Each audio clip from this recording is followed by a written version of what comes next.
Manchester ডার্বির দুই নগর প্রতিদ্বন্দ্বীর লড়াইটা মাঠে দেখার অপেক্ষা ছিল ফুটবল প্রেমীদের, কিন্তু ওল্ড ট্রাফোর্ডে উত্তেজনা ছিল না একটুও। ফল ড্র নিয়ে মাঠ ছাড়তে হয় দুদলকেই। প্রথমার্ধে ২৭ ও ২৯ মিনিটে দুটি ভালো সুযোগ তৈরি করে ইউনাইটেড, কিন্তু পাত্রিক ও ম্যানুয়েল উগের্তা কেউই শট লক্ষ্যে রাখতে পারেননি। বিরতির পর সিটির খেলায় কিছুটা গতি বাড়ে। ৬৪ মিনিটে ম্যান সিটির ওমর মারমাউসের ফ্রিকিক ঝাঁপিয়ে পড়ে রুখে দেন ম্যানিউ গোলরক্ষক আন্দ্রে ওনানা। ৭৭ মিনিটে ইউনাইটেডের মরক্কো ডিফেন্ডার নুসাইর জোরালো শট আটকে দেন সিটি গোলরক্ষক এদারসন। বাকিটা সময় আর কেউই গোলের দেখা না পেলে গোলশূন্য ড্রতে শেষ হয় ম্যানচেস্টার ডার্বি।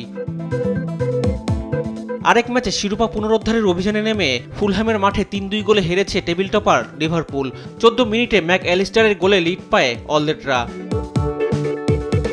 এরপর ২৩ থেকে ৩৭ এই ১৪ মিনিটে ফুলহ্যাম ঝরে ম্যাচ থেকে ছিটকে যায় লিভারপুল। ২৩ মিনিটে গোল করে সমতায় ফেরে ফুলহ্যাম। ৩২ মিনিটে অ্যালেক্স লোবি আর ৩৭ মিনিটে রদ্রিগো মুনিজের গোলে প্রথমার্ধে ৩-১ গোলে এগিয়ে যায় ফুলহ্যাম।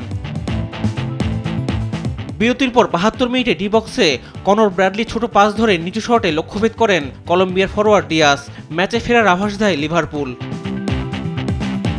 চাপ ধরে রেখে যোগ করার সময় চিয়াসো ও হার্ভি ওলিয়ট ব্যর্থ হলে হারের হতাশা নিয়ে মাঠ ছাড়তে হয় আর্নে স্লটের শিষ্যদের।